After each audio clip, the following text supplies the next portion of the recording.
Really? Donald Trump and Russia. What do you think? We're all wondering this question, Speaker Pelosi. What do you think Putin has on him? I mean, it sure seems like something. We're going to break down MSNBC and Nancy Pelosi's latest dalliance with Russia-related speculation and the 45th President of the United States. But first, I'm Brad Polumbo, and welcome back to Mediaite, your home for coverage and commentary on the intersection of politics and media. If you're new here, please do consider subscribing and sticking around, and don't forget to like and comment with your thoughts as we go along. Now, let's get into the latest update, because Jen Psaki, who used to be Biden's press secretary but is now a host on MSNBC, just interviewed former Speaker of the House Nancy Pelosi, who stepped back from House leadership but is still in the House, serving in Congress, and still a pretty important figure in Democratic politics. When the conversation turned to Trump, Psaki quickly floated a pretty bizarre conspiracy theory about Trump and Russia, and Pelosi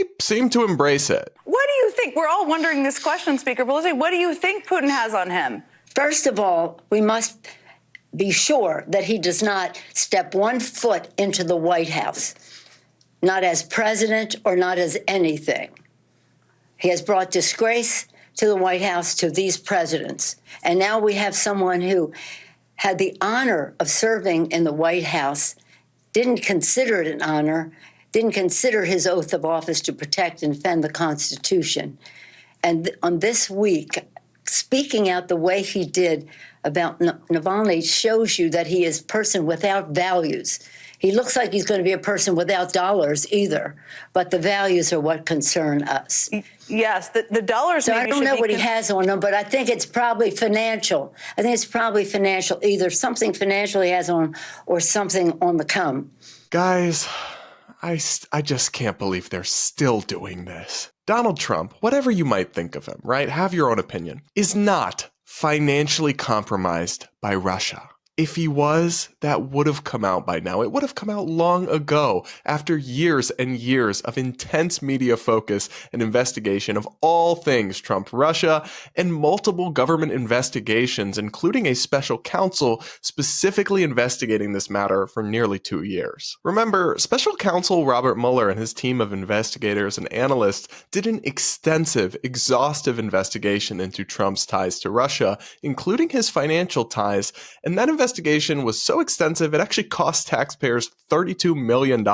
According to PBS, the team consisted of 19 lawyers who were assisted by 40 FBI agents, intelligence analysts, forensic accountants, and other professional staff. The council issued more than 2,800 subpoenas and interviewed around 500 witnesses. So if Putin had blackmail on Trump, I think we would have found it. I mean, it should go without saying that for a major media host and a major political figure to spread such a severe and outlandish accusation against a former president with no evidence or facts to back it up is grossly irresponsible. Of course, as Mediaite's Isaac Shore noted, this is hardly the only example of liberal-leaning media and Democratic politicians spreading baseless conspiracies about Trump and Russia. New York Magazine infamously theorized that Donald Trump had been a Putin asset since the 1980s. And Hillary Clinton's campaign even funded opposition research that conjured up this largely debunked dossier suggesting that Putin had tapes of Donald Trump being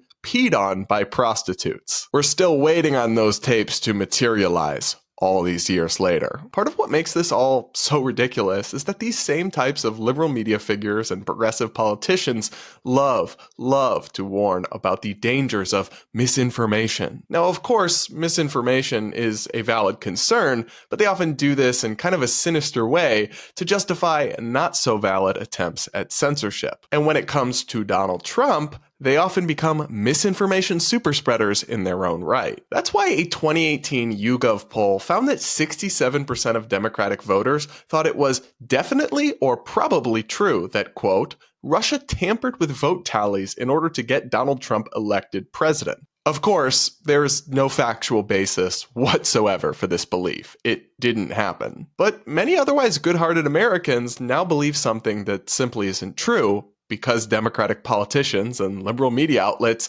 spread misinformation. And it's all just so unfortunate because this kind of hyperbole and alarmism and fact-free conspiracy theorizing, it all discredits the quite legitimate criticisms that could be made of Donald Trump's statements and record when it comes to Russia and its dictator, Vladimir Putin. There are no shortage of credible criticisms to make of how the former president has approached all of these issues. They could make those if they actually stuck to the facts and the evidence. But that just wouldn't make for good TV or good fundraising, I guess. Alright guys, that's it for this video. Don't forget to subscribe and turn on the bell notifications if you want to stick around and see more content like this. And if you're still here, you must have found something interesting or insightful, so do consider hitting that like button and dropping a comment with your thoughts below. Now, I'll see you all in the next video.